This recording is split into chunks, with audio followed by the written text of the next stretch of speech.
You are listening to UpTalk with Sean Conahan. The gloves are off, and it's time to have a chat.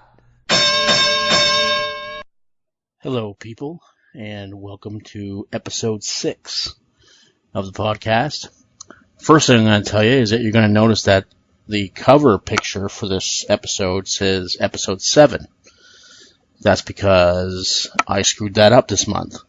And I'm actually uploading this from a work site in northern BC and don't have the software to change the picture back to episode 6. So that won't be done for a few weeks until I get home. So we're all going to have to just be able to handle that until I can fix it. So my apologies. But this is episode 6 of the podcast. It's another extra episode with two really interesting mental health advocates this month.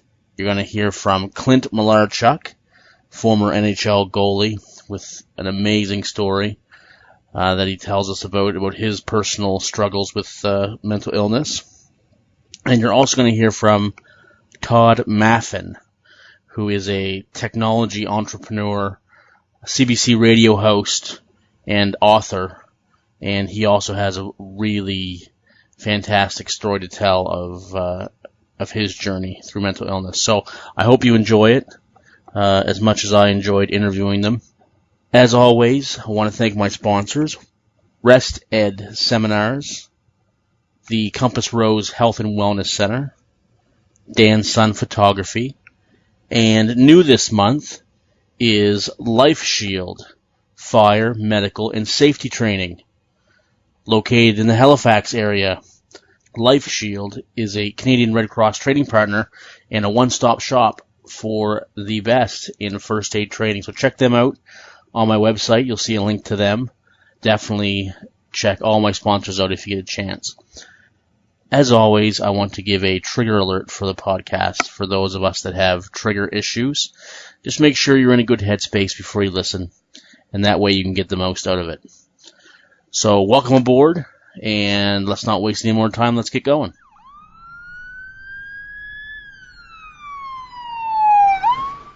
Our next guest was selected 74th overall in the 1981 NHL draft by the Quebec Nordiques. Went on to have a 15-year career, professional hockey career, also playing with the Washington Capitals and Buffalo Sabres, as well as the San Diego Gulls and the Las Vegas Thunder of the IHL. He is a noted author of The Crazy Game and also an awesome mental health advocate. I'd like to introduce everybody and welcome Clint Malarchuk to the podcast. How are you today, Clint? Very good, Sean. Thanks for having me. Thank you for making time. It's definitely my pleasure. Your story is an amazing one, and I can't wait for my listeners to hear it. And I just want to get right to it, if you don't mind taking us back and taking us through your journey to here. Well, I look back, especially after writing a book and doing a documentary, there's a lot of looking back on your life, and it triggers a lot of memories that for me now, especially I go in retrospect, looking back. But at the time, when I was a kid, I would say 9, 10, 11, 12, I know I was predisposed I was probably full blown mentally ill, but it was a struggle, but I didn't know. Everybody kind of thought because my dad was a alcoholic and abusive that, home life, causes problems with kids, whether it be acting out or, a lot of different, things that can happen with kids because of a tough home life. But, I was extremely anxious. Cried a lot and didn't know why, just that anxious stomach and things like that. I was very obsessive in a lot of ways, but, a little bit of the OCD where you're, afraid of germs and things like that. But It wasn't over the top, Sean. It was somewhat manageable, at least the OCD part, but that anxiety deal that I had, I was hospitalized when I was around 12 years old I was in the hospital 2 months, and they didn't know what the heck was wrong with me. They just sedate me. And they cut me loose, say, well, you got a real anxious kid, lady. Good luck. Wow. And we've come a long way since then. I know that. And, I also learned that, mental illness can go dormant at times. And I think I experienced that off and on through my teens and even turning pro. There was times I felt like, I was doing great on top of the world, but then there was other times I get, pretty depressed and didn't know why and kind of felt guilty because I'm in the NHL and I shouldn't be feeling depressed or anxious or things like that. But, after the injury that I had in Buffalo in 1989 where I severed my jugular vein, well documented, of course, it's my claim to fame. Right. Yeah, I remember it well. I remember watching that with my friends who were all hockey nuts, and that was just like every time stopped when that happened. We were watching that. Well, yeah, but I didn't know, like maybe a first responder, let's say a cop or a fireman, paramedics that deal with, you're a tough person. And even the military, they're very tough. And I think athletes, and especially the way I was brought up with, cowboying and it was just like, you get bucked off a horse, you get right back on. So when I cut my jugular vein, I played as soon as the stitches, came out. And yeah, wasn't it like 6 or 10 days afterwards? 300 stitches? Yeah. And for me, that was just the right thing to do because of that mental, makeup that, just get back in. If you got a fear, face it right away. And, I didn't have counseling and I didn't think of it either. It's just the way it was back then. Right. Yeah. And I didn't realize that, I do now looking back, but I had horrible nightmares. I couldn't sleep because every time I drift off that skate would appear in my dream and come up and I'd wake up. And I'd wake up breathing heavy, sitting straight up in bed and I didn't tell anybody. Yeah. And now, whether I was predisposed to mental illness from a kid, looking back, I don't know. But after that injury, I gradually, within a 2-year period, started with the nightmares, but then I started to get severely depressed, severely anxious, like panic attacks. Right. And the OCD, which, as a kid, I just was really focused, my OCD, if I had it. I was just really focused on being a hockey player and worked out and did things that other kids my age weren't doing. Right. And now I can't hardly leave the house. It's like a ritual for me to get out of the house of, an hour and a half. And, it happened kind of gradual over that time, but, and you're just in that tough it up, push through, I didn't attribute it to the accident or anything like that. I started to, drink. Clint, sorry to interrupt you, Clint, but just before we go on with that, now obviously the other person involved with that was Steve Tuttle. Yeah. His skate. So, was there a conversation with him afterwards, or do you ever know, did you ever find out how did this affect him? Well, I heard kind of through some players that he was having trouble sleeping too, and I bet he was. It's funny because you think you're the only one that's traumatized, and you're not. Anybody that was close to it, or even fans that were passing out, and when Zednik, there was 2 heart attacks in the audience, I guess, in the crowd, and a bunch of people passed out. Right. Yeah. So, what did we do for them? Nothing, but, you don't realize that people are affected. And when Zednik cut his jugular vein, and I think it was, it's probably been 7-8 years now. Right. He had counseling, his teammates, the coaches, anybody, the families of the players. Wow. So that's good that we've come that far. But back when it happened to me, it wasn't even talked about. And things got so bad that I couldn't sleep because jugular vein, that skate just kept popping up as soon as I drift off. And I remember going to a Super Bowl party at Pat LaFontaine's house, and we come back and I'm like, I haven't slept and my eyes are burning, and I was on some painkillers and it said, do not take with alcohol, will make you drowsy. So I took a few extras. Yep. And drained a bottle of scotch, thinking I'm going to sleep. I'm desperate. Now, 10 days sleep deprived. You're not even thinking right. Right. And my heart stopped, and they had to rush me to the hospital, revive me. But then them thinking it was maybe a suicide attempt, right. which it wasn't. They started asking questions. I saw a psychiatrist, and that's the first time I was diagnosed with depression, anxiety, OCD, all these things. So I'm diagnosed, but it was a period of a long time of different doctors, different medications. Now, no one brought up PTSD, never. Right. And, I went to the minor, saw a specialist, got on some antidepressants that really finally worked after different doctors, different medications, and finally I'm feeling good, and life turned around for me, and things really got well. I'm on that medication for 12, 13, 14 years, and I didn't know, I wasn't seeing the doctor. You see your team doctor, hey, I need a refill, so I'm not keeping in check. I'm just living life, and it's pretty good. I think what I'm told is your body gets kind of immune if you're not checking in. Yeah. The drugs are slowly not working. Then Richard Zednick cuts his jugular vein in Buffalo. Yeah. And I'm bombarded by the media. I'm starting to spiral downwards anyways with my lack of meds working, and it actually got so bad that I randomly picked up a gun and put it under my chin and shot myself. Now, that is the beginning of my PTSD diagnosis. And I'm totally, I get out of the hospital, out of a coma, and go into the physical, getting better. And they send me to this treatment center, and they're trying to tell me that I got PTSD. Mm. And I'm going, no, I got anxiety and depression, and I was drinking a lot to self-medicate. It kind of helped me for a while anyways, and it quit working, and you just keep drinking, looking for that help, and it's not working.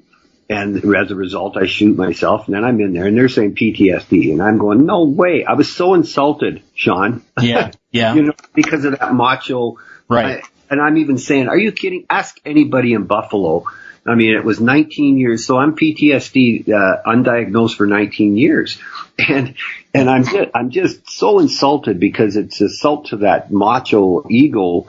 I came back. Ask anybody in Buffalo. I came back in 10 days, and yeah, that's right. and it's that culture that we're brought up with, and society and everything.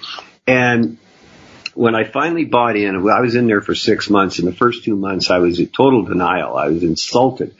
And when I finally bought in, and that's a story in itself, how I finally came to accepting PTSD, my first treatment, tears flowed for 3 days. And to the point where they were worried about me, like my counselor was worried. And she told me later, she asked her colleagues, he's been crying for 3 days. And they're going, well, think about it. He had 19 years of trauma just sitting in him. And that's right. So these tears just kept flowing, and, that was the beginning of all that healing of PTSD. Now, Clint, sorry, when you did that, when you shot yourself, you did so right in front of your wife, did you not? Oh, absolutely. And what's funny is I was so angry, and even in that first 2 months of rehab, and that I was so angry, and now having talked to so many people with PTSD, like military and first responders, it's amazing. We all suffer to a degree certain things like anxiety, depression, listlessness, all those things. But the one common denominator that I found was this anger.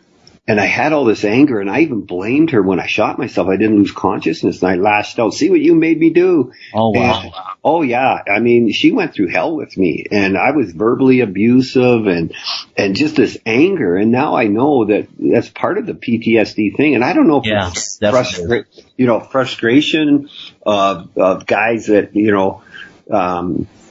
and gals that are tough, and now all of a sudden we feel weak, we're depressed and anxious and out of control, and we have no control of this stuff because that PTSD has hit a point where you're really hurting and suffering.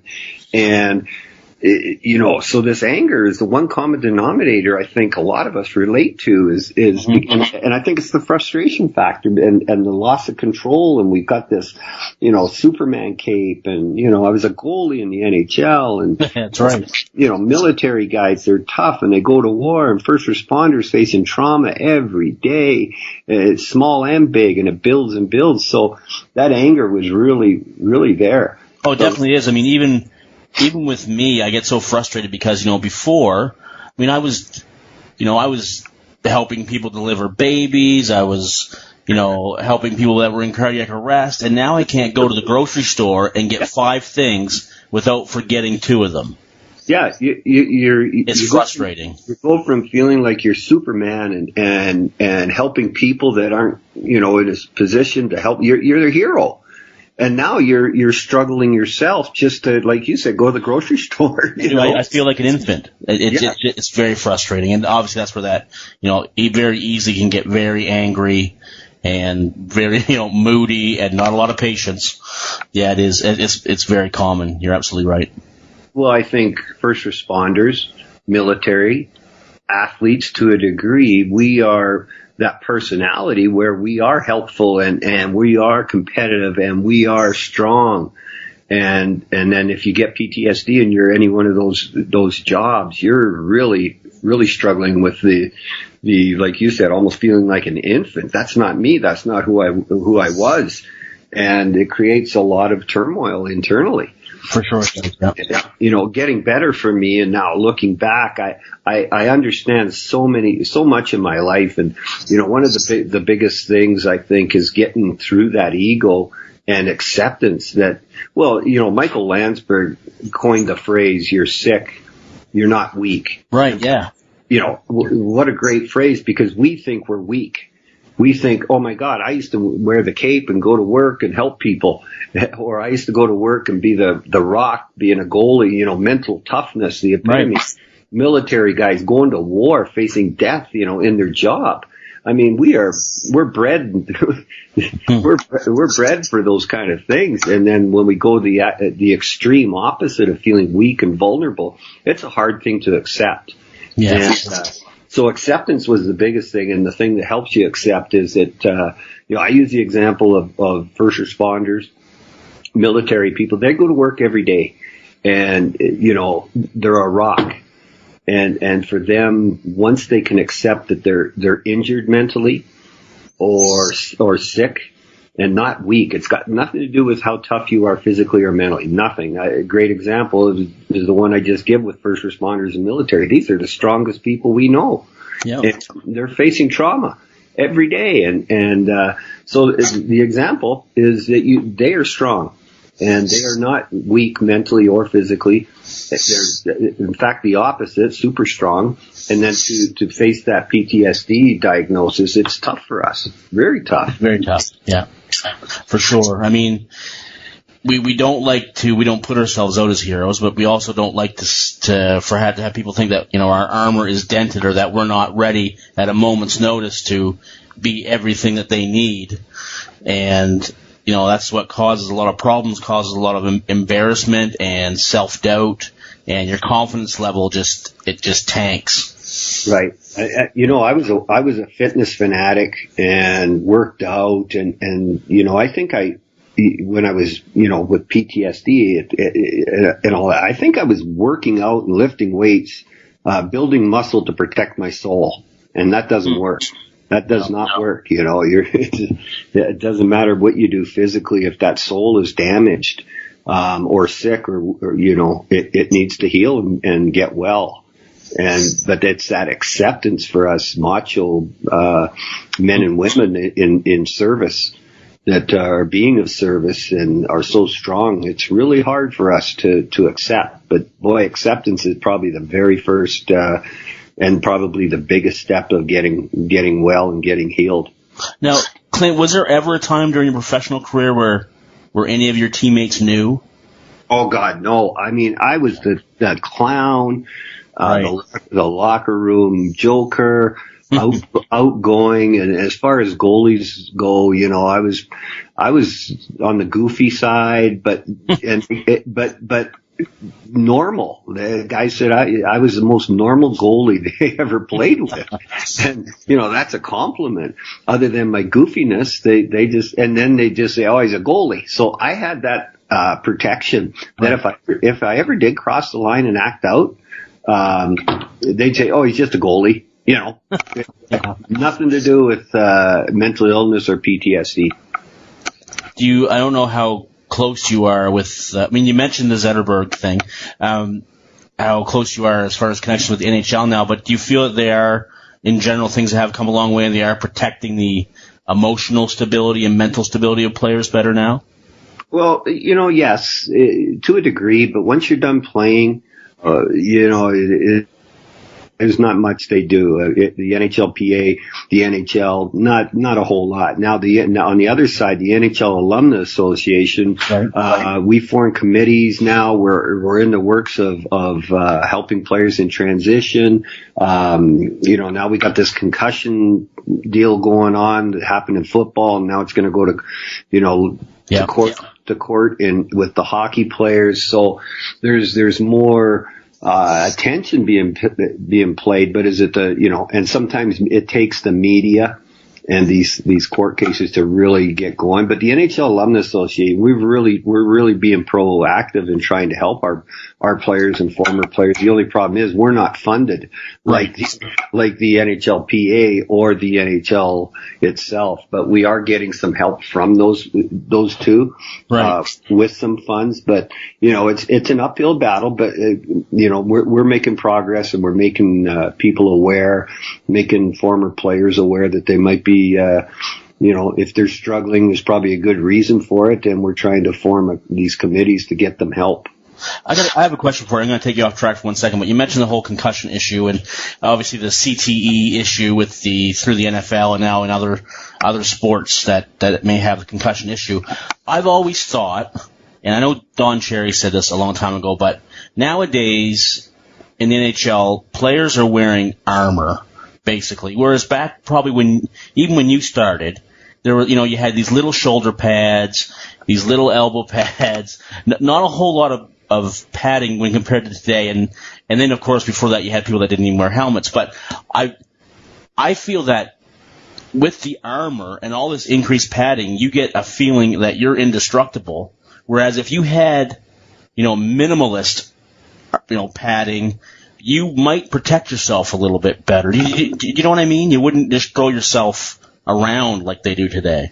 Well, I think rules and technology have advanced that much where it actually is hurting the players. Like, even the nets that were, the moorings were 6 or 8 inch steel pegs in the ice, and the net, it was hard if you hit the net, right. You could break a leg if you hit the goalpost hard enough in the right way. So now there's that fear, so where players can crash the net and like you say, the elbow pads, everything. I mean, we, as goalies, our upper body stuff, was made of felt. And right. I know why they call it felt, because we felt the damn shot when it hit us.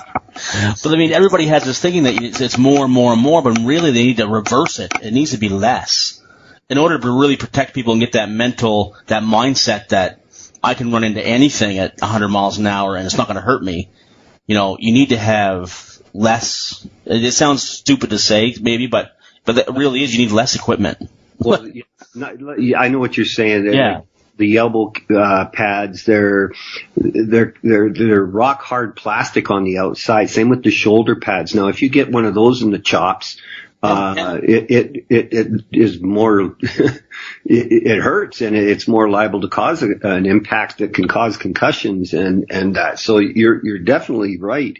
I mean, I've worn the goalie equipment modernized, and it's so light, and you don't feel the shots, and it's the same with the other players. Now, we've got these guys, they're getting bigger and faster, and the confines of the rink, the measurements haven't changed. So, you got that side of it as well. That's right. So now I'll pull you back on track now. I took you off track. So I know you do a lot of speaking. What else are you involved with these days, Clint? Well, I'm several organizations, and I live in the U.S., so some are U.S. based and some are Canadian based. I'm the Canadian Mental Health Association. I do a lot with them in promoting and Badge for Life, first responders. In the States we have what we call NAMI, National Alliance of Mental Health, and we got all these different organizations, and there's another one that's doing a lot of fundraising. It's called Project 375. It's in the States, and it's headed up by New York Jets wide receiver Brandon Marshall. And, really? Oh yeah, he's got a huge organization. What he's trying to do is get a representative from each sport. And I don't just mean the big four sports, hockey, football, basketball, baseball. It's skiers, every sport, tennis, everything you can imagine. He's trying to get somebody that's struggled with mental health or mental illness somewhere down the line. And we do a lot of those fundraisers. It's a pretty cool program that they have going, and I'm involved with that. Nice. So a lot of these things, it's just being involved, lending your name, showing up for fundraisers, getting out on social media, things like your podcast. You interview so many people, some of them very high profile. And people hear that sometimes and go, wow, if so-and-so can struggle and be at an elite level of sports or high profile positions like first responders, well, I can be affected. Kind of just getting that wall down of hey, you're not weak. You're injured mentally, you're sick mentally, and you can get better. The problem is that they don't put a cast on your brain. No one can see it when you have a mental injury. They don't put a big cast on your head like you do if you break your arm or your leg.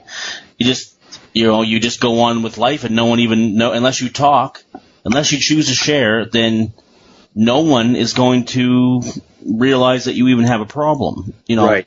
Yeah, you break an arm and somebody sees it. We can all relate. We all relate to physical pain. You go, "Ow, that would hurt." But like you said, mental illness or when you're struggling, you cannot see it.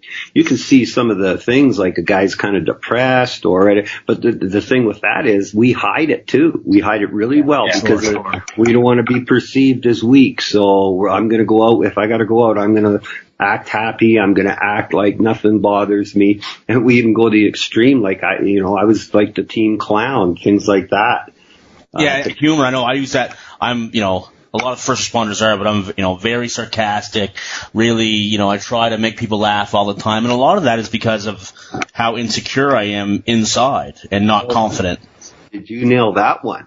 Yeah. I mean, I know I've done that I've done that for as long as I can remember, since I was a kid. Yep. And part of it is our humor and personality, but we sometimes go a little bit of the extreme, especially in a situation where, it might be you're responding to a very gruesome accident, and you're going to be the one kind of making light of it a little bit. We'll stitch him up. He'll be fine. Almost a little bit sick on our side. That's right. Yeah, we're a little bit morbid. Yeah. And we have that sort of black sense of humor a little bit. Yeah. And we have it for two things. A, because we need to in order to process the things that we see, but it also is a defense mechanism to not let people see what's inside, really. Yeah. Project that tough guy. Yeah, for sure. You mentioned some social media, so where can people find you? I'm on Twitter. It's C. Malarchuk. I guess they say at C. Malarchuk. Yeah, there you go. I have a website. It's what is that? Malarchuk.com. Oh, perfect. And, on there, I try to post some things, but mostly my schedule, talk about things. There's a lot of interviews, that I've done, which, like you said, these things, these podcasts and that, it really helps people, maybe accept, hey, you know what? I can get help. And that's the other thing is so important that, everything I've been through and you yourself, I can speak for myself. I'm doing great today. I'm happy. I live life. I have my down periods, but, I've got tools. I've got, my email is, canuckranch@yahoo.com. I answer emails. It's in my book as well, and people read the book and they'll email me. So part of it's a support system, and people think, oh, that's pretty cool. You're emailing people back and stuff. Hey, it helps me. It's like a support group of, a 12-step, we support each other, and it helps me as much as it does the person who's in that dark place. Oh, that's totally true. Yeah. I'm in a good place, but part of being in that good place is still talking and helping and reaching out to people. that are in that dark place. I don't want to forget what it was like, to be as sick as I was, because that gives me fuel to keep going and to help people, because I was in a really, really dark place. I mean, I pulled the trigger. I drank my face off. Yeah. I isolated. I did, life was pretty grim, and it wasn't a weakness for sure. It was a sickness, and today I'm doing great, and I think people need to hear that they're right. Because I was going to ask you. I mean, how is your life now? Especially after hearing what happened. How is your wife now? Is she doing well as well? We've had to heal. I mean, I caused a lot of damage for her too. Yeah. And trauma. I mean, you think shooting myself and her standing right in front of me wasn't just traumatic for me? God, no, that was trauma for her. And we've had to see counseling. We've had to do marriage counseling. Bottom line is she's my best friend, always has been, but we've been healing together, and we work together. We're together. We speak together quite a bit. I do a lot on my own, but I encourage people to get her side, because that's so important. It's a family disorder, and the damage that we cause, they need to hear that side, her side, and what she did, and how she healed and is healing today. And we're doing great. To answer your question, we're doing wonderful. We travel together quite a bit, speaking. The book, my book, when it came out in softcover, Indigo wanted her to write a afterword, like a chapter at the end of the book, and she did that. So she's as heavily involved in helping people as I am, but her perspective is different, which is good. Yeah, that's an awesome. You guys speaking together would be really cool, because there'd be two totally different perspectives that people could listen to. I mean, and especially for, if people were to come with their spouse and listen to you and your wife speak, it would be fantastic. Yeah, and that's the feedback we've got. A lot of times we spoke and they go, "Oh, I wish my husband was here." Or, "Oh, absolutely. My wife was here." And so we're starting to promote more and more of her speaking with me, because we're getting the feedback like that. It's like, "Oh man, that was great to hear her, what she went through and how she's healing, and the fact that we're doing great today together and saved our marriage, and we're best friends, and that's people need to hear that side." Yeah, they do. It's just awesome to hear, and people do need to hear that. Clint, before we go, I just want would you have a message for anybody that may be listening that may be struggling right now with some mental illness and not knowing what to do? Oh, absolutely. I think the first thing is accept that you're injured mentally, or maybe going through a sickness, and mental and emotionally, even spiritually, but you're not weak. You're injured or sick, and that you can be happy and healthy and productive and actually really love life. Right. You just have to accept it and get the help. And don't stop at one doctor. If that doesn't help, go to another. It took me, and we're a lot better now with our clinical medical side of things, but I had a long trial of different medications, and today it's not quite as tough. So don't give up, and you can be happy and healthy. That is a given. That's great. Perfect words, Clint. I want to thank you again for taking the time to come on the podcast, and if we can ever do anything for you, just let us know. We'd love to have you on again if you have, something else on the go, and just say the word. I think what you're doing is awesome, and it's needed. We have an awesome community, a big community. I always say because of social media, we have a small community of billions of people now. Yeah. And it's very easy to reach out and to provide support, which is great for this kind of message. I wish you all the best, and be safe, and take care of you and your family, and just thanks again, Clint. Oh, you bet. Likewise, Sean. All the best. Thanks. Oh, you know what? Before we let you go, who's going to win the Stanley Cup this year? Oh, wow. I know Ken Hitchcock very well. He's a good guy, good friend. So I'm kind of pulling for them. But Washington's out now. So who knows? Eh? Who knows? It's been a good playoff, so for sure. Oh, absolutely. Great competitive game sevens and all the rest of it. Cool. Thanks again, Clint. All right. All right. We'll see you, Sean. Cool.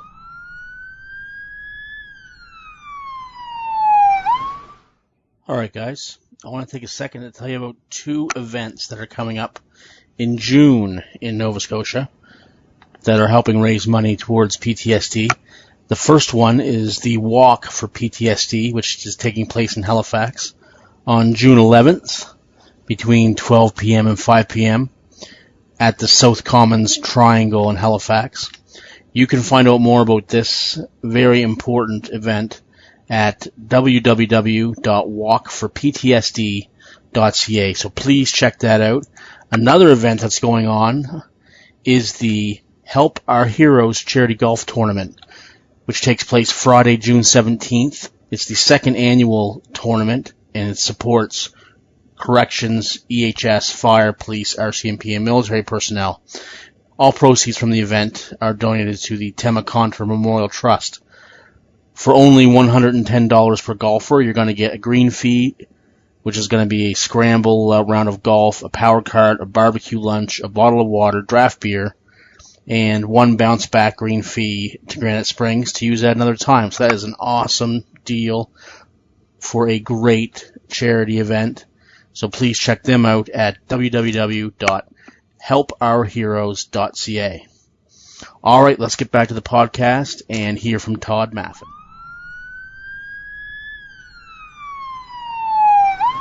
My next guest is currently president of EngageQ Digital, which is a digital marketing agency that has helped brands such as the Grey Cup and Mountain Equipment Co-op, to name a couple. He's also a noted author. He continues to report on national technology trends on CBC Radio, past host of ToddRadio.com and Real Life Chronicles, and was one of the world's first podcasters and webmasters. I want to introduce everybody to Tod Maffin. How are you today, Tod? I'm great, Sean. Thanks. I should make a confession about the the 8th best website in the world award. Nice. That is true. I did win that, one of the first webmasters, but I won that in 1997. When there were really only like 9 websites in the world, so it's a pretty easy. It's from this old magazine called iWay 2000, back in the day when you actually could put every website in a magazine. Really? So when you put it in context, it's not as cool as it sounds. That's okay, because I used to compete in Brazilian Jiu-Jitsu tournaments, and I was in a weight class that only had 3 people, and I came in third, and I'm so proud of that. So there you go. I know what that's like. So I still have that medal I brought home, but. Right. Tod, I saw you speak when I was at the Safety Services Nova Scotia conference a few weeks ago, and you were doing a lunchtime chat with us there, and I found, first of all, your story was nothing like what I thought it was going to be, how it ended up, and I found it really interesting and inspirational, and afterwards I went up to you and told you that I wanted to have you on the podcast, because I really think our listeners will find it very interesting as well. And some of our listeners may not know very much about you, as I didn't know very much about you before I heard you speak, unless you're plugged into that whole technology, IT world. Yeah. And so if you could, just take us back to around 1999 when your story started that day, and just to tell us, how you got to here. Yeah, sure. Well, 1999, I was a bit at the epicenter of the .com, the first .com 1.0 days. I was VP marketing of a web services firm, and I really, forget about what you read in the newspapers about these like so-called whiz kids with all this business acumen. Like, I had no idea what I was doing. I was like making things up as I went along. I'm a grade 9 dropout, Sean. I never finished grade 9. I took a year of college and I got kicked out. So, I've never really been book smart that way. Right. But, I'm a nerd, and we're at like the badge of honor it is. And so, I kind of fumbled around and found some success. And around about that time, I was on vacation, one of my first vacations in like a number of years, and came up with this idea on the back of a napkin. And actually, at the presentation you're at, I found last year, I found the actual napkin, and I showed everyone what the napkin looked like. And it was a sketch of the system that I thought the world should have, and it was the internet was just starting to get popular, and so there was lots of stuff, people talking in discussion forums and bulletin boards and things about all sorts of topics, and I thought, what if there were a way that we could understand the English language and use that to predict things. And I thought the stock market would be great, because at the time, the stock market was getting, pretty popular, and the .com boom was starting up and things like that. So I thought, well, what if we could build this engine where if I could teach it the English language, then it could tell me when people started talking negatively about a stock, and maybe that would be an indicator that the stock was about to drop. Right. So on the strength of that napkin and a half-baked idea, I quit my job, and I got a couple buddies that I worked with, they were friends of mine, and we started a company, and we started building it. It grew to be very successful. We had clients like the Toronto Stock Exchange, the Ontario Securities Commission, and major brokerage firms. Wow. And in about 18 months or so, which was pretty quick, we took the company public. Which is a dramatically different ball game. At the time I was talking to the developers, and we were talking about, we were hiring PhD level computational linguists from university and moving them and their families to Vancouver to work on this. And then all of a sudden my job changed. It became very stressful. It became just enormously, high stakes venture capital, right, douchebaggy kind of guy. It was not my scene. And so, I was CEO of a publicly traded company suddenly with no experience, right. 35 employees, brand new office, interesting technology that was being covered nationally and in Wired magazine. And as all this was happening at the same time, CBC Radio had called me a few months prior and said, "Would you like to have your own radio show? We heard you speak at one of our conferences." And having my own radio show on CBC was literally, Sean, a childhood dream. Absolutely. Yeah, cool. If you could go back to me at 10 years old and ask me what I wanted to do with my life when I grew up, I would have absolutely told you I want my own show on CBC. Really? Yeah. Oh, yeah. Like other kids play doctor in house, I was playing radio station. Nice. So that was around 1999, and it was about the same time that this company started really growing. So we had 2 seasons. They called it Tod Radio, for God's sakes. We aired live in every time zone and uniquely live. So it was a different show for every time zone. Oh, wow. So we would start in the afternoon in Vancouver for the Sirius Satellite Network. We'd do that show. Then we would do it to Atlantic Canada. Then we would do it to Ontario and Quebec. And we would do 4 or 5 different shows every night, and they were live, and it was about technology. It was really cool. But, I didn't have the mental or physical or knowledge capacity to run a publicly traded company. I was certainly in over my head with this show, although they had a couple of top level producers on staff working on it as well. Right. And, it all basically just kind of fell apart. And when it fell apart, how did that affect you personally? Well, it kind of came in a couple of waves. The first was, every Friday after our CBC show was on Tuesday afternoon, so that was out of the way, for that week. And then, Thursday or Friday afternoon at the office at Mindful Eye, which was our .com company's office, right. We'd blow off for a drink, a glass of wine and stuff. And I remember walking home from one of these things and thinking to myself, you don't need to spend $14 for a glass of wine. You can buy a bottle of wine. And the thought had never occurred to me before to go to a liquor store and buy alcohol. It really hadn't. I barely drank. I remember going to a doctor a couple of years prior to get a new doctor, and they make you fill out the form, and they're like, tell us about your health conditions, and do you have allergies? And one of the questions on those intake forms is usually how much alcohol do you drink in a week? Right. And I had to put it down as a fraction, because I would have maybe 1 drink a month. Maybe. Like barely anything. Yeah. And I got it in my head. I thought, I could just buy a bottle of wine, and I did. And I drank that bottle of wine, and something in my head lit up like fireworks, like the way that people don't talk about drinking alcohol. Most people drink alcohol, they get a little lightheaded, they get tired. Everything lit up in my brain. Really? Yeah. Do you still remember that feeling? I can tell you where on Seymour Street I was, what the weather was like. I can tell you everything about that moment when I remembered, hey, I can go buy a bottle of wine. Wow. And, I drank that bottle, and then the next day, I felt so good from that. The next night, I bought another bottle, and within 2 or 3 weeks, I was absolutely an alcoholic. I couldn't stop drinking it. You don't really realize that it's a problem. I mean, alcoholics, we're usually the last to know that we actually are alcoholics. Everyone around us knows. Yeah. It started to progress. I was starting to buy alcohol. Red wine was my thing. And so I would buy the wine, at first, like normies, which is our word for non-alcoholics. Normies buy wine by looking at the label and by seeing what year it is and by what varietal it is and how they're going to pair it. And within a couple of weeks, I was buying strictly on the alcohol content. Right. I would go in, I would look at all the bottles, and if one had 5% more alcohol content, that's the one I would buy.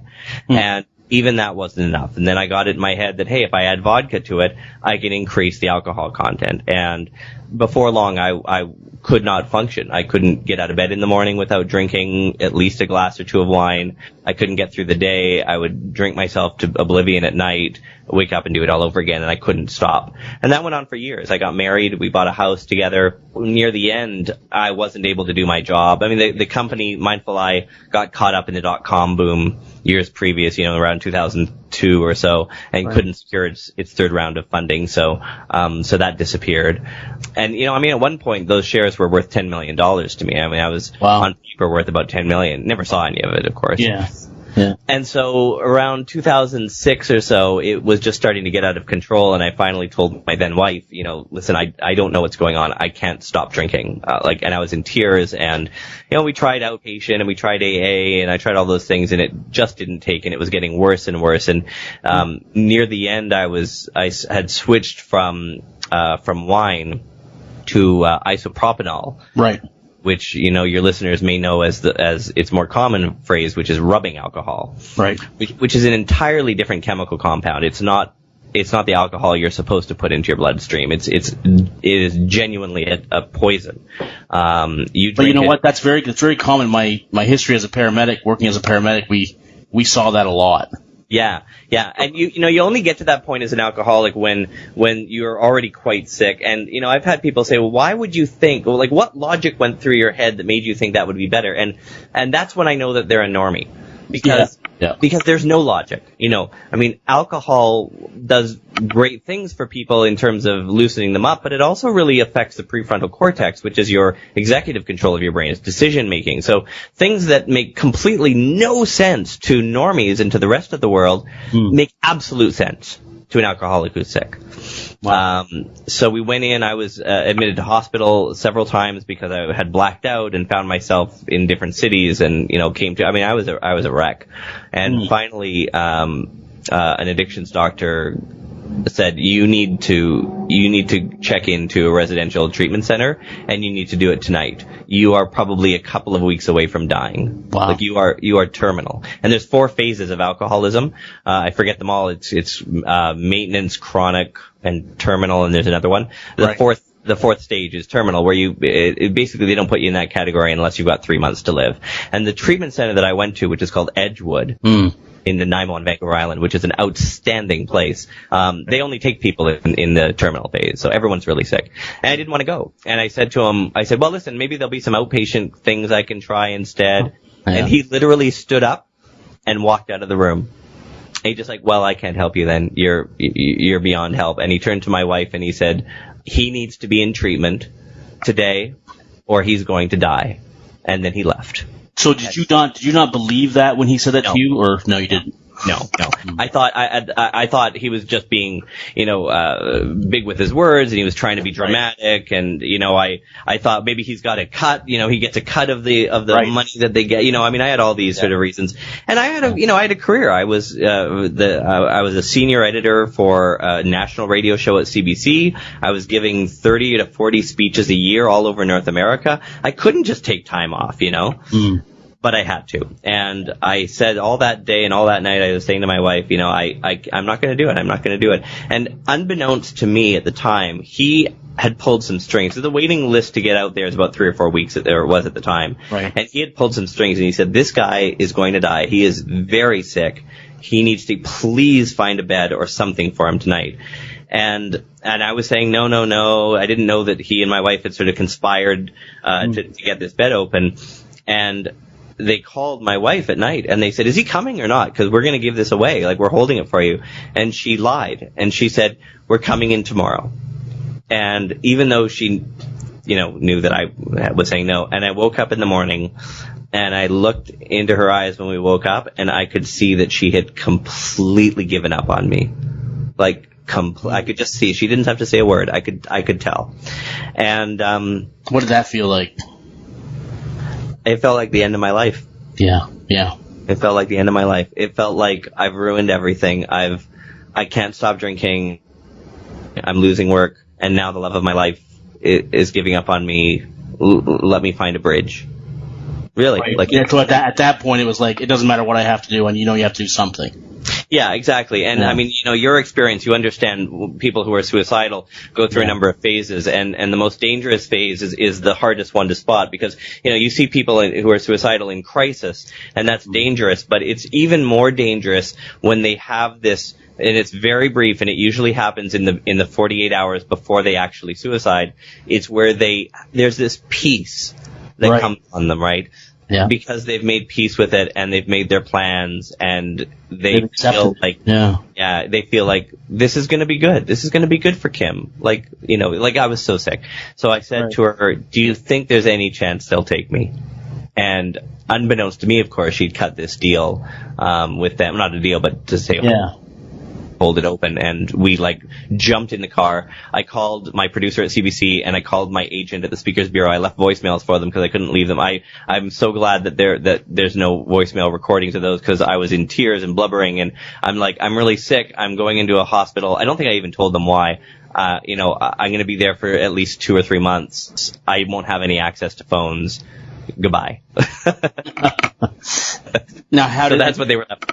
No, I mean, afterwards, when you found out, were they supportive of you? Well, I didn't talk to them until I got out. Right. That's right. I had no contact. There was no email, so I didn't know what. I had to go in thinking I'm going to have to start my life over again. I had to go in thinking that I had completely burned my bridges with them, and that they got the voicemail and said, well, he's out, Which would be very easy to do. That'd be easy for them to do.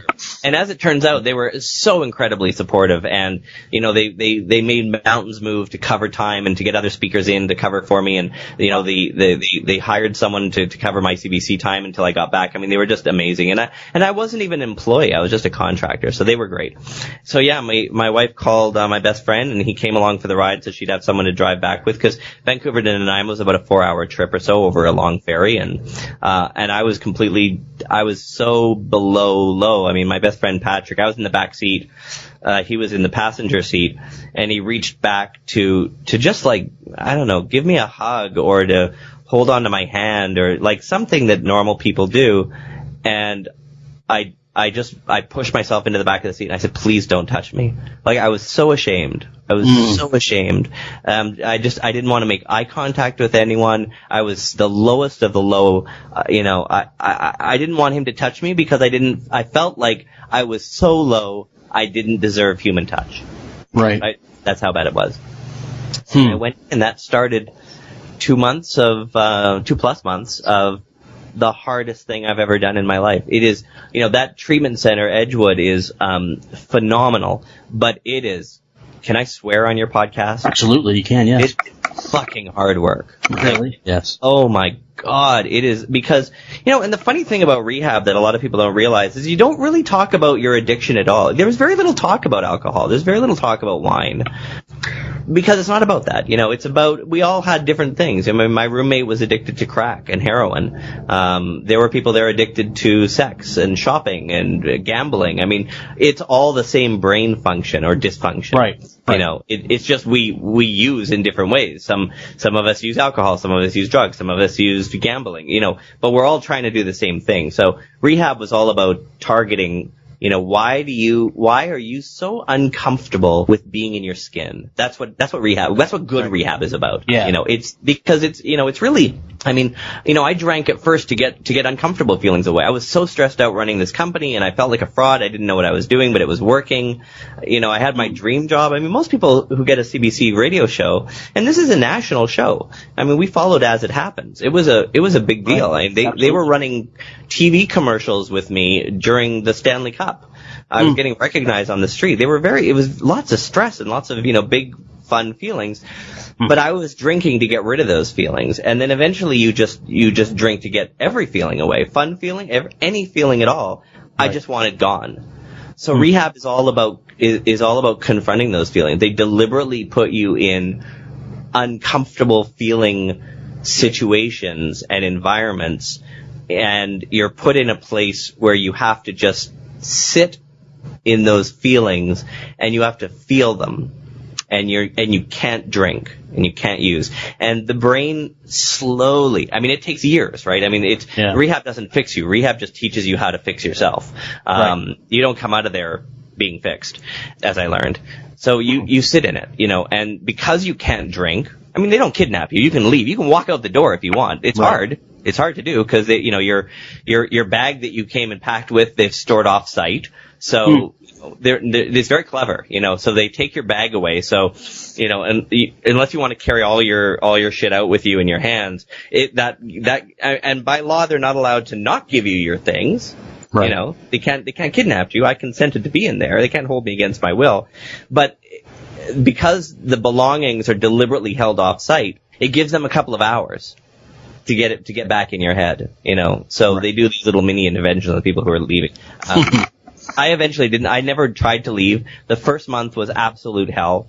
Right. Morning, noon, and night, it was hell. They would just do things to poke you. It's uncomfortable, and you got to sit in it. And the second month, it was so freeing. So, and that cost us like $35,000. Wow. And that was cheap. It's much more expensive nowadays. Yeah. And I got out, and I relapsed 3 weeks later. And sorry, that's my computer is making a funny noise there. So yeah, it's and it was a long haul, and eventually my wife left me, and I lost the house, and I lost our cats, and I lost most of my savings in the divorce settlement, and it took me several years to get back on my feet. But like they say, it genuinely is one day at a time, and you get one day and then you get a second day, and then you get a third day, and you go to AA meetings every day if that's your thing. You work the program, you do what you can, and then before you know it, those 3 days are a month, and then you feel a little bit better. Your head starts to clear a little, and then I've had one major relapse since about 3 years ago, right? That lasted a few months, and it was obviously a struggle to get back on, but it's there. Huh. Now, when you looking back, was there any history of alcoholism in your family? Was, and I didn't know about it at the time. My biological father, I don't know whether he probably is alcoholic. He's certainly untreated if he is. Wasn't and isn't the sort of the volume by which I drink. At least that's what I think. We don't talk that much. Right. So yeah, his side of the family, absolutely. There's mental illness on his side of the family. There's alcoholism. One of my first cousins on his side was so sick, he was featured on the U.S. version of Intervention. He was one of their people featured. Yeah. So it is right absolutely in my bloodline. Wow. Going through that, and then what you do now. I mean, obviously, you still do work with CBC Radio. I do a little bit, yeah. Not much, but a little, yeah. So, I mean, obviously they were very supportive when you went through what you went through, and now you're out talking about it a lot. Do you find you still have a lot of support being an advocate for mental health awareness? My family and friends certainly support me. I don't get babied. Right. Which is a good thing. Yeah. Which is a good thing. It's a program of personal accountability. Yeah. So it's got to be me that does this work. Luckily I met just a phenomenal godsend of a woman. And we got married a few years ago, and I mean, she has her own chronic illness. She's paraplegic, so she can't walk. She has no sensation below her waist, and right. So she uses a wheelchair full time, and all of the complications that come along that, chronic pain, all sorts of problems with their innards. I mean, paraplegics have it tough. So, I found someone who I understood that sometimes for whatever reason, like, this day just isn't working, and I'm going to take the rest of the day off. And that's why I've sort of structured, I mean, I haven't really had a real job since those early web days in the late 90s. Yeah. Today I run my digital marketing agency. We're a small but mighty firm. We've got 4 staff people spread out all over the country. Like you said in the introduction, we've worked with major clients, but we all work from home, and that's on purpose. We're small, and that's on purpose. And, it gives all of us the flexibility to just, if I say to my employees and to myself, if it's like Thursday or Tuesday and it's 2:00 and the day is just not working, then just stop.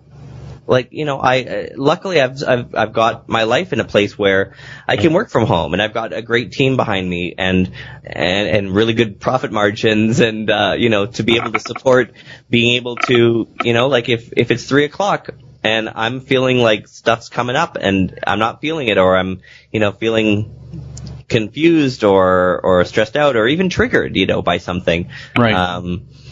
Then I stop working. I close the laptop, I shut the office door, and I go and kill zombies in Fallout on my Xbox. Nice. That's perfect.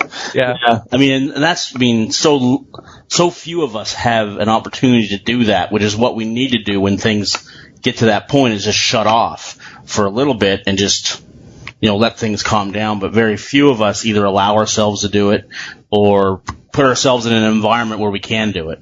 Yeah, and you were at the session in Halifax where I keynoted, and I talked about that specifically. I said, if I were labor minister, I would make it a human right in this country that, if it's Thursday at 3 or whatever, and you're having just a bad mental health day, that you should have the right to take that off. Count it as a sick day, whatever. And businesses are more successful. I mean, the people who've been with me have been with me for a long time. My main senior strategist, Geneva, has been with me since the start of the company, and she's been through her own stuff, and she needs to take time off. And we were on a review call 2 Christmases ago, and at the end of it, she says, "Oh, by the way, I'm pregnant."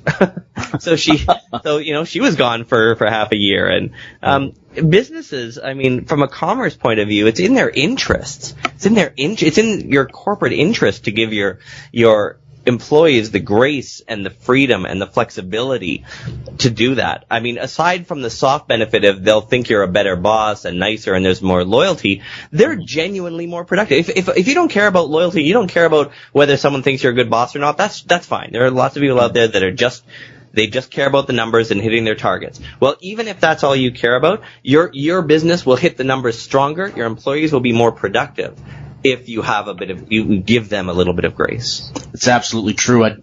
It's just, very few leaders in corporate Canada or corporate America, for some reason, believe in that or follow that path. Yeah. But I think it's becoming more prevalent. I think that with social media, the way that we're connected to everyone, the way we are, and everybody's aware of issues, on different sides of the country, and we sort of are. I always say we are a small community of billions of people. Yeah. And I think that it's forcing people to change the way they think about things like we're talking about now. And I think it's only going to get better. It's only going to get more and more engaging and more, open-minded towards the fact that, just what you said, you need to give employees these kind of leeways within reason in order to be more effective employees. Yeah. And more effective people, and just more engaging in their life outside of work. Yeah. Which makes them better at work. Yeah, and I was talking about this a couple of years ago to a good friend of mine, Mark Blevis, and he was, also runs a small company of 3 or 4 people, and he's in Ottawa, and we said, like, why is it that business is not human? Like we've got all of these, we keep adding business technology, productive technology and things, and that's great. Like our business relies on it, but every layer of business technology you add removes a layer of humanity with your employees, with your customers, with your shareholders, with your directors, whatever. It always strips a little bit of a layer of humanity off, and that actually we started thinking, and we wrote a blog post, which, we got asked to write a couple of articles, and that actually turned into a book that we published from Dundurn Press a couple of years ago on the topic. So, what's the book called, Todd? The book is called Touch: 5 Factors to Growing and Leading a Human Organization. Nice. And the website is touchthebook.com. I'll put links to that on my website when we're done here. Yeah, so sure. Listeners can click on that and go see. And it's basic stuff, I'm not trying to oversell the book, because it's stuff that a lot of people know, but sometimes you just need that reminder. Yeah, for sure you do. Or you just need to know that other people have gone through it, and that you're not unique, even though all of our issues seem to be unique to us at the time. Other people have walked this path. It's one of the great, and that's one of the great things about 12-step programs like AA. You get there, and everyone comes from such different backgrounds, and everyone has such different stories of how they got to that room. But the way it affected us, and the sort of timeline of how it went and the stages we went through are absolutely identical for every single person who gets up and shares at those podiums, whether they're talking about drugs, whether they lived on the streets, or whether they were the CEO of a publicly traded company. Everyone nods their heads, and they're like, "Yep, I get that." Wow. Now, Todd, I know you're still quite busy doing public speaking. How many dates would you do a year public speaking now? I've slowed it down deliberately. I mean, at the busiest, I was doing 50 or 55 a year, right? All over the world. I'm probably doing about 30 a year these days. Somewhere, it's still very busy. It's still absolutely. Now, it's still one every 2 weeks or so. Now, how many of those would you talk about? Because I know you have expertise in many different areas as far as business goes, and and like you said about the human side of business and getting better with that. How many of those talks would you discuss mental health? Well, certainly most of the speeches I give are around digital marketing and right. those sorts of things. Right. But I would say maybe a quarter of the keynotes that I do are I tell this story that we've talked about, obviously in more detail. We talk about the how people in the trenches can actually benefit, how you can sort of change your day and assisting HR people. So maybe, I don't know, maybe 8 to 10 or 5 to 8 a year, somewhere in that range. I'll be honest, I get a lot of requests from groups to do it, and I really do pick and choose which groups I do it for. I turn down at least 3 times as many that I do. Yeah.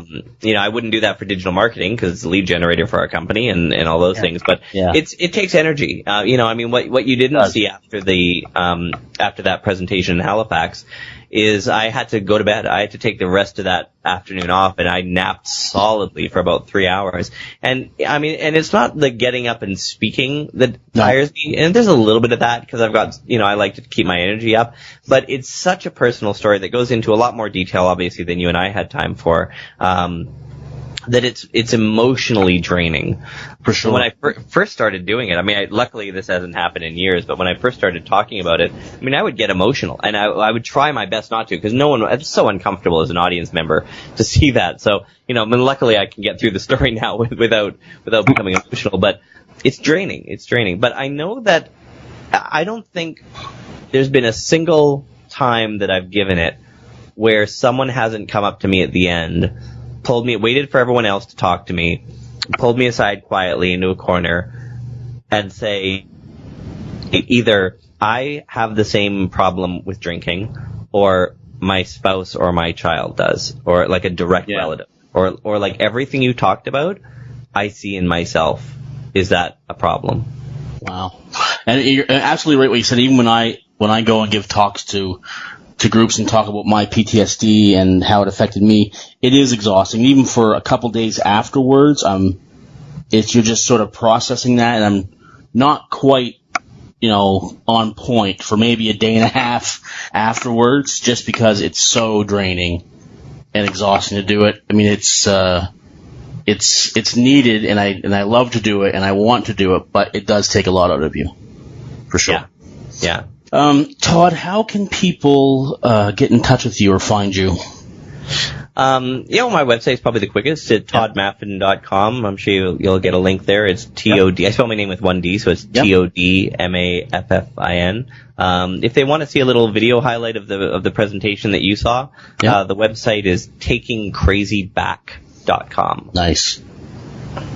Cool. And if they want to see you on social media, what are your social media contacts? They all end in Tod Maffin, so twitter.com, okay. Tod Maffin, Instagram, Facebook, Awesome. Well, Todd, I want to thank you again for making time, and I just think, as you said, I know a lot of your talks normally aren't on this subject, but as far as this subject goes, you are so good at delivering it. Your story, like my story of PTSD, isn't unique in itself, because it's what a lot of other people go through, but the way you deliver it and the way you tell the story is captivating. I could sit and listen to you talk for hours, and I'm sure that's why, that's what's led you to some of your careers that you've had. As far as the radio broadcasting and the public speaking, you're very good at it, and you definitely can hold an audience and make them, invest in you and in your story, and it's just awesome. And any group that has you, that you do pick to go talk about mental health, is very lucky to have you. Well, thank you. That's super kind of you. And can I leave a little bit of help for people who hear this who might be struggling as well? Absolutely. If you're listening and you've heard some stuff in yourself, know that you're not a bad person. That was the biggest thing I had to wrestle with. I felt like I can't drink, my marriage is failing, I'm a disaster, therefore I'm a bad person. Right. And what's really important to understand is the difference between guilt and shame, and I learned that in treatment. You may have done some shitty things to your spouse or at work, and it's okay to feel guilty about that, because guilt is somewhat healthy. It's a mechanism we have, but guilt is the feeling of feeling bad about something you've done. Where the danger sign comes in is when that converts to shame, which is feeling bad about something you think you are. When I learned that guilt is feeling bad for something you've done, shame is feeling bad for something you think you are. When I learned that, it really changed the thought, because we had someone who was at my meeting, my home group, a little while ago, and she got up and told her story and wept. It was her first time ever at a meeting, and I think it was the first time she'd ever said the phrase, "and I'm an alcoholic." And she ended by saying, I know I'm a bad person. And there's this rule in AA where it's called no crosstalk, which means you just get up and tell your story. You don't talk about what other people said. But all of us broke that rule and said, everyone who got up and shared, and said, you are not a bad person. You're sick. That's it. And you're not like sick in the head. You're sick. You have an illness. Some people get diabetes. That's right. In their bloodline. Some people have PTSD in their bloodline. Some people have alcoholism and addiction. There is absolutely no help available. Yeah. It works. It's not easy. It will be the single most rewarding thing you do for yourself and for your family. And I'm going to give a phone number as well, if that's okay. Yeah. So this is the Vancouver AA hotline. Okay. It doesn't matter if you're not from Vancouver. This is staffed around the clock. I have been on these phone lines before. It's a little room off Kingsway Street. There's no caller ID. We have no idea who you are. And everyone who answers the phone has been exactly where you are. And here's that phone number. Okay. It's 604-434-3933. I can say it again. 604-434-3933. Even if you aren't sure if you need help, call. You don't have to know what to say. Here's what you say. I think I might need some help. Can you help me understand this? Say those 2 sentences and let us love you, and take it from there. That's incredible. That's amazing. Thank you for sharing that. And Todd, thank you again for coming on the podcast. It's been a pleasure to have you, and just all the best to you and yours, and stay safe. Would love to have you on again, but until that time, again, just take care of yourself and your family. Yeah, absolutely. My pleasure. Thanks. Thanks again.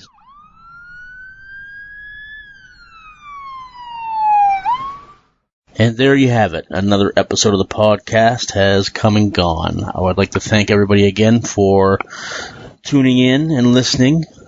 On that note, I need you to do something for me.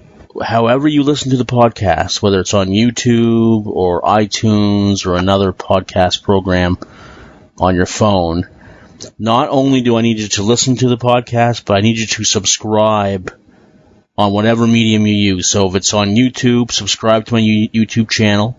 If it's on iTunes or another program, subscribe to the podcast as well. That's going to do a couple things. It's going to get the podcast noticed a lot more, which we need to do to get our audience up as big as we can, to create the biggest community that we can for this issue. Also, what it's going to do, let's take YouTube for example. You'll get notified every time there's a new episode, and on iTunes and other podcast programs, when you're in Wi-Fi, it'll automatically download the new episodes for you, so you don't even have to think about it. And all you have to worry about is listening. So please do that, as well as rate the podcast however you listen to it, and leave comments if you can. All that stuff helps. Again, I'd like to thank my sponsors. You can check them out at the website, UpTalkPodcast.com. That is your one-click stop for everything UpTalk. In a couple days, you're going to have the regular episode of the podcast come out, and we'll be talking to Bill Rusk from Badge of Life Canada, and Stuart McLean, who is the CEO of the Workers' Compensation Board for Nova Scotia. Two really interesting chats. So I hope you tune in and listen. And until next time, be safe. Take care of each other. 'Cause we ain't superheroes, we're just ordinary people trying to make a difference, and the first on every scene. And it's a heavy, heavy burden to carry all this hurting when you can't unsee the things you've seen. It keeps going on. When those sirens are gone, it keeps going on. When those sirens are gone.